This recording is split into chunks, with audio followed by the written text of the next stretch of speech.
Hi friends, എല്ലാവർക്കും job ചാൻസിൽ പുതിയ വീഡിയോയിലേക്ക് സ്വാഗതം. അപ്പോൾ ഇന്ന് നമ്മൾ ഉസ്ബെക്കിസ്ഥാനിലെ രണ്ടാമത്തെ ദിവസമാണ്. അപ്പോൾ ഇവിടുത്തെ സിറ്റിയിലെ കുറച്ച് കാര്യങ്ങളാണ് നമ്മൾ എക്സ്പ്ലോർ ചെയ്യാൻ പോകുന്നത്.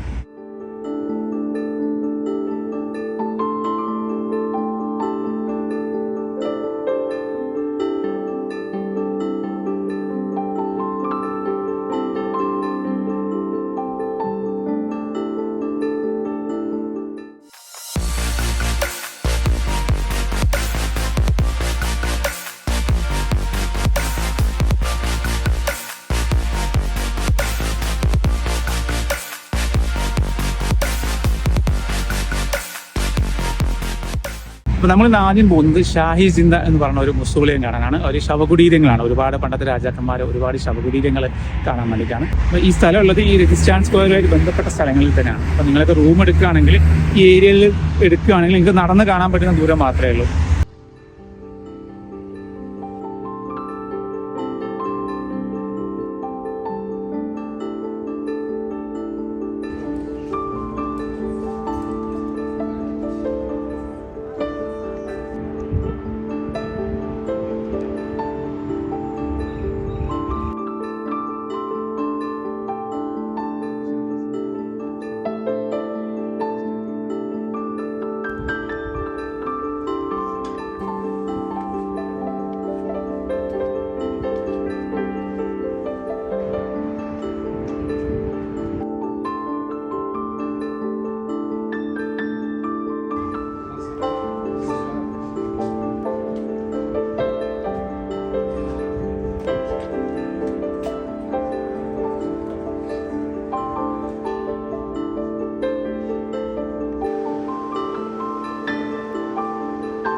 അപ്പോൾ ഇവിടെ ഉള്ളത് ഇവിടുത്തെ രാജവംശത്തിൽപ്പെട്ട കുറേ ആൾക്കാരെ ശവകുടീരങ്ങളാണുള്ളത്. അപ്പോൾ അതിങ്ങനെ ഓരോ ബിൽഡിങ്ങുകളായിട്ട് ഇങ്ങനെ സെപ്പറേറ്റ് ചെയ്തിട്ടുണ്ട്. അപ്പോൾ ഇത് പറയുന്നത് ഏകദേശം 11ാം സെഞ്ചുറി മുതൽ 18ാം സെഞ്ചുറി 19ാം സെഞ്ചുറി വരെയുള്ള കാലഘട്ടത്തിലാണ് ഈ ബിൽഡിങ്ങുകളൊക്കെ ഉണ്ടാക്കപ്പെട്ടതെന്നാണ്.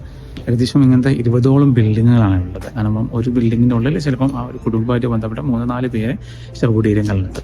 അപ്പോൾ അങ്ങനത്തെ 20ഓളം ബിൽഡിങ്ങുകളാണ് ഇവിടെ ഉള്ളതായിട്ട് പറയപ്പെടുന്നത്. അപ്പം ചിലതൊക്കെ നല്ല അടിപൊളിയായിട്ട് ഡെക്കറേറ്റ് ചെയ്തിട്ടുണ്ട്. അതിൻ്റെ ഇൻറ്റീരിയർ ആണെങ്കിലും പുറത്തുള്ള കാര്യങ്ങളാണെങ്കിലും നല്ല അടിപൊളിയായിട്ട് ഇവിടുത്തെ ഒരു സ്റ്റൈലിലുള്ള ടൈലൊക്കെ ഡെക്കറേറ്റ് ചെയ്ത് വെച്ചിട്ടുണ്ട്. ചിലത് കുറച്ചുകൂടി ഒക്കെ നമ്മൾ സാധാരണ മണ്ണിട്ട് കല്ലുകൊണ്ടുണ്ടാക്കിയ ആ ഒരു രീതിയിൽ മാത്രമാണ് ഡെക്കറേറ്റ് ചെയ്ത് വെച്ചത്.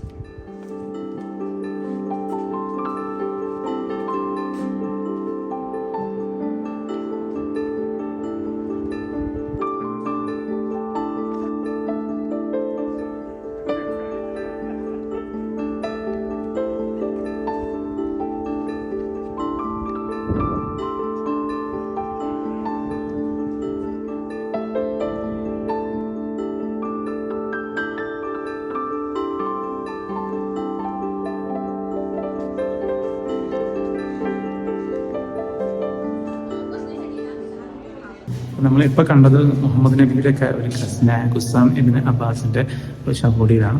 ഇസ്ലാമിക പ്രബോധനമായിട്ട് ബന്ധപ്പെട്ട് ഇവിടെ വന്ന കാലത്താണ്. ഇവിടുത്തെ ആദ്യത്തെ ഒരു ഇസ്ലാമിക പ്രബോധകൻ കൂടിയായിരുന്നു ഈ ഒരു ഏരിയയിലെ.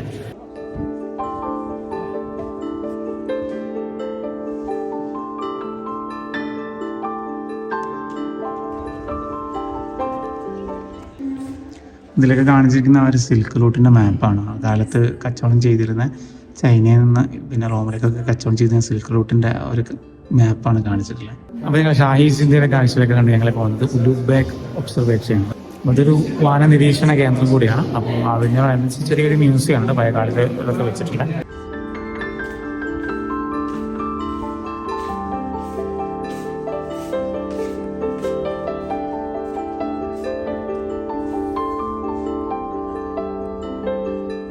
ഇതാണ് ഇതിൻ്റെ ഒബ്സർവേറ്ററിൻ്റെ ഒരു ഉൾഭാഗം എന്ന് പറയുന്നത്. അപ്പോൾ ഒന്ന് കാണാനുള്ള ചെറിയൊരു എന്താ പറയുക, ഒരു പാത്ത് വേ ഉണ്ട്. ഇതിലിങ്ങനെ ആൾക്കാർക്കൊക്കെ ഇറങ്ങി പോകാൻ പറ്റിയ 2 സൈഡിൽ കൂടിയും വഴിയുണ്ട്.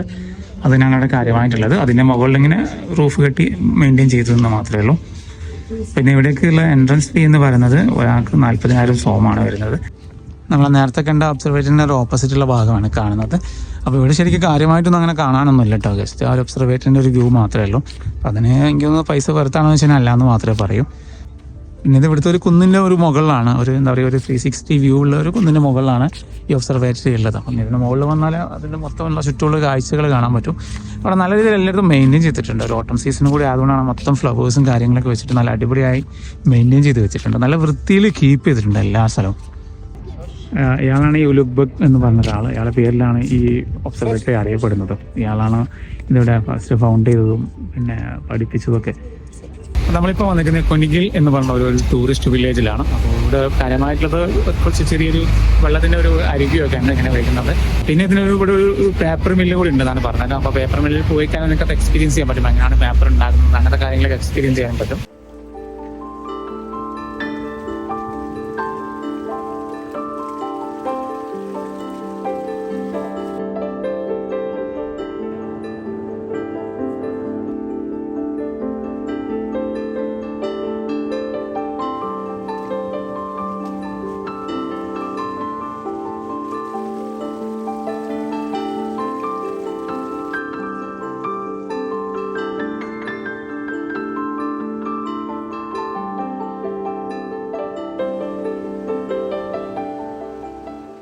ഇതിങ്ങനെ വില്ലേജിൽ കൂടെ ഒക്കെ ഒരുപാട് നടക്കാനുണ്ട്. അപ്പോൾ നടന്ന 2 സൈഡിൽ ഇങ്ങനെ വെള്ളം ഒഴിക്കുന്നത് കാണാം. അത് ഷട്ടർ ഉപയോഗിച്ചിട്ട് പിന്നെ ഒരു വെള്ളം ഇങ്ങനെ പമ്പ് ചെയ്യുന്നത് കാണാം. അതൊക്കെ നല്ല രസമാണ് ഇതിൽ കാണാൻ.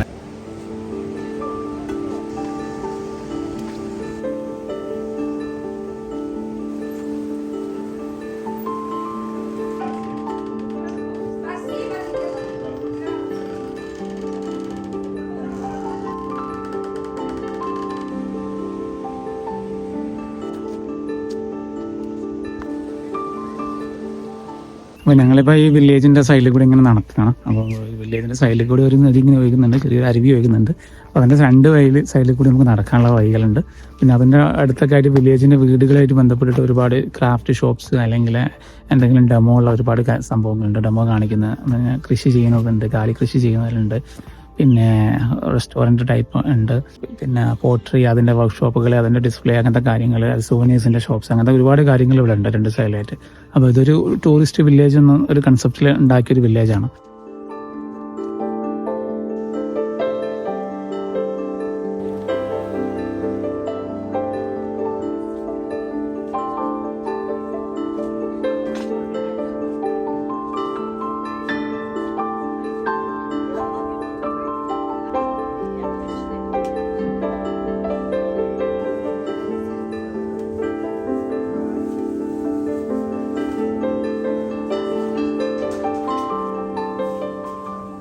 ഇതൊക്കെ ഈ പേപ്പറിനുള്ള പൾപ്പ് ഉണ്ടാക്കുകയാണ്. അപ്പോൾ പൾപ്പ് ഉണ്ടാക്കാൻ ഉപയോഗിക്കുന്നത് അവരെ ആ വെള്ളത്തിൻ്റെ ശക്തി കൊണ്ട് വർക്ക് ചെയ്യുന്നവർ വെച്ചിട്ടാണ് അത് ഇരിക്കുന്നത്.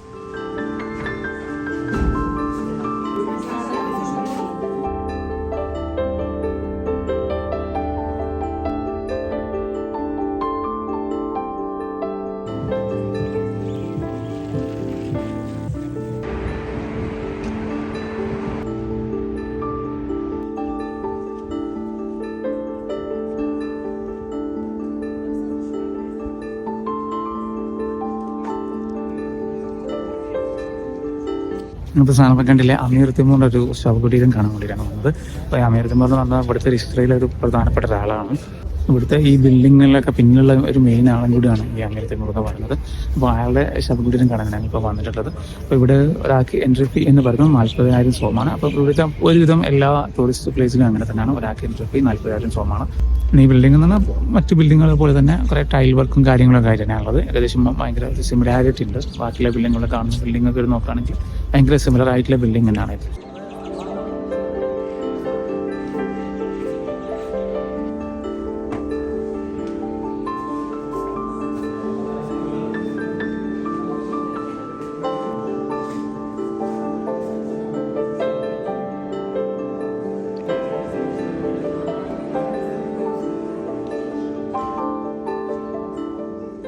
അപ്പോൾ ഇത് അറിയപ്പെടുന്നത് ഗുരി എമീർ എന്ന പേരിലോ മറ്റുമാണ് ഈ മൊസോളിയം, ഈ പിന്നെ ശവകുടീരം അറിയപ്പെടുന്നത്, ഈ ബിൽഡിംഗ് മൊത്തം അറിയപ്പെടുന്നത്. ഇവിടെ കാര്യമായിട്ടുള്ളത് ഇവിടുത്തെ അമർ തിമൂറിൻ്റെയും പിന്നെ ഗ്രാൻഡ് സൺസ് അവരുമായിട്ട് ബന്ധപ്പെട്ട കുറച്ച് ആൾക്കാരുടെ ശവകുടീരങ്ങളാണ് അതിൻ്റെ ഉള്ളിലുള്ളത്. അതിന് ഇന്റീരിയറൊക്കെ നല്ല ഫുള്ളി ഒരു ഗോൾഡ് സ്റ്റൈലാണ്. അതിൻ്റെ റൂഫിലും അതിൻ്റെ മിനാരത്തിന് അതിൻ്റെ ഒക്കെ കാണാൻ പറ്റുന്നത് ഒരു ഗോൾഡ് സ്റ്റൈലാണ്. അപ്പോൾ അത് ലൈറ്റൊക്കെ ഇട്ട് നല്ല അടിപൊളിയാക്കി വെച്ചിട്ടുണ്ട്. അപ്പോൾ അത് കാണുമ്പോൾ തന്നെ നമുക്കൊരു ഭയങ്കര റിച്ച് ഫീൽ വരും അതിനുള്ളിൽ കയറുമ്പോൾ തന്നെ.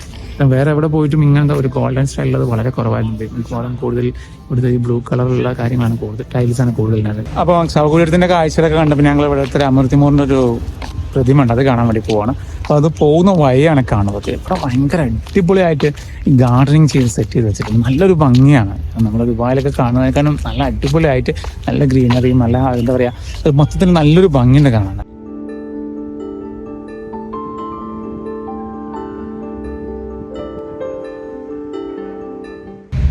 അപ്പോൾ നിങ്ങളിപ്പോൾ കാണുന്നതാണ് ഈ അമർ തിമൂറിൻ്റെ സ്റ്റാച്യു എന്ന് പറയുന്നത്. അപ്പോൾ ഇവിടുത്തെ ഒരു സെൻട്രൽ ലൊക്കേഷനിലാണുള്ളത്. ഇതിനോടനുബന്ധിച്ച് ഒരു ബോളവാർഡ് ഉണ്ട്, യൂണിവേഴ്സിറ്റി ബോളവാർഡ് എന്ന് പറഞ്ഞൊരു സ്ഥലമുണ്ട്. അപ്പോൾ നല്ല രീതിയിൽ ലാൻഡ്സ്കേപ്പ് ചെയ്ത മരങ്ങളൊക്കെ പിടിപ്പിച്ച് നല്ലൊരു അടിപൊളി സ്ഥലം കേട്ടോ. മീൻസ് ഭയങ്കര വൃത്തിയുള്ള സ്ഥലം എന്ന് വേണമെങ്കിൽ പറയാം. നമ്മൾ ദുബായിനോടൊക്കെ കിടപിടിക്കുന്ന അല്ലെങ്കിൽ അതിനേക്കാളും നല്ല രീതിയിൽ വൃത്തിയിൽ ഇവർ കീപ്പ് ചെയ്യുന്നുണ്ട് ഈ മെയിനായിട്ടുള്ള ഏരിയകളൊക്കെ. ഇപ്പോൾ ഇതിൻ്റെ അപ്പുറത്തന്നായിട്ട് തന്നെ ഒരു തിയേറ്റർ, ഡ്രാമ തിയേറ്ററിൻ്റെ ആ ഒരു ബിൽഡിംഗ് കൂടി കാണാൻ പറ്റുന്നുണ്ട്. ഇതിൻ്റെ തൊട്ടപ്പുറത്തന്നായിട്ടാണ്.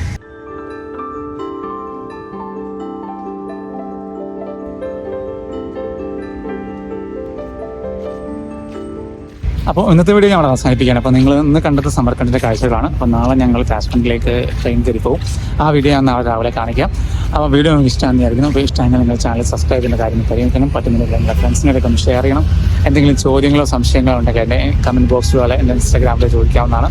അപ്പോൾ വീഡിയോ കണ്ടിട്ട് നന്ദി.